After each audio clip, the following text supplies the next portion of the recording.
Wisconsin front and center in the race for the White House, a new conservative movement within the Republican Party, and a bitter national debate pitting organized labor against big business.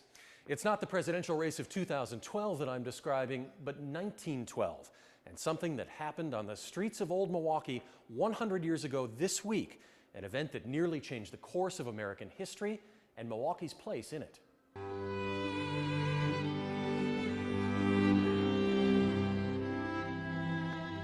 In 1912, Milwaukee was trimmed with gas lamps and cobblestones. Early automobiles still share the road with horse-drawn fire wagons. And that spring, the Milwaukee Sentinel carried headlines about a ship named Titanic. A different place in a different time, but not completely unfamiliar. A lot of the downtown buildings were here.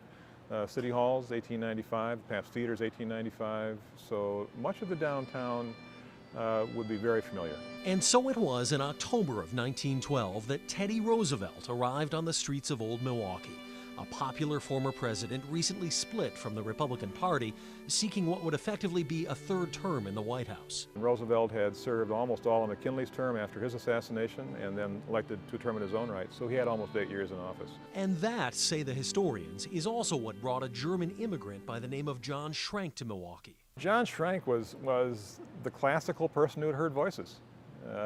His only cogent argument was that he opposed a third term. In 1912, the Hotel Gilpatrick stood on the site of what is now the downtown Hyatt.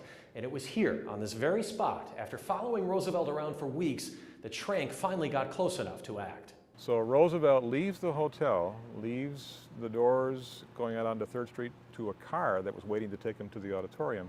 And at roughly point-blank range, Schrank fires a .38 revolver, and the bullet pierces Teddy Roosevelt's chest. He did not fall, kind of staggered, but did not fall. And they wrestled the gunman to the ground immediately, and he had the presence of mind to say, the guy's shot. And he says, bring him here and make sure no harm comes to him. So he was still very much on top of it. The amazing thing is that he went to the auditorium and gave his speech. Doctors were finally able to examine Roosevelt once he arrived at the auditorium just a few blocks away. And what they found was astonishing. If it had been anywhere else in his upper body, he would have been a dead man. What saved his life was he had a 50-page speech that was folded over. The bullet penetrated the entire manuscript.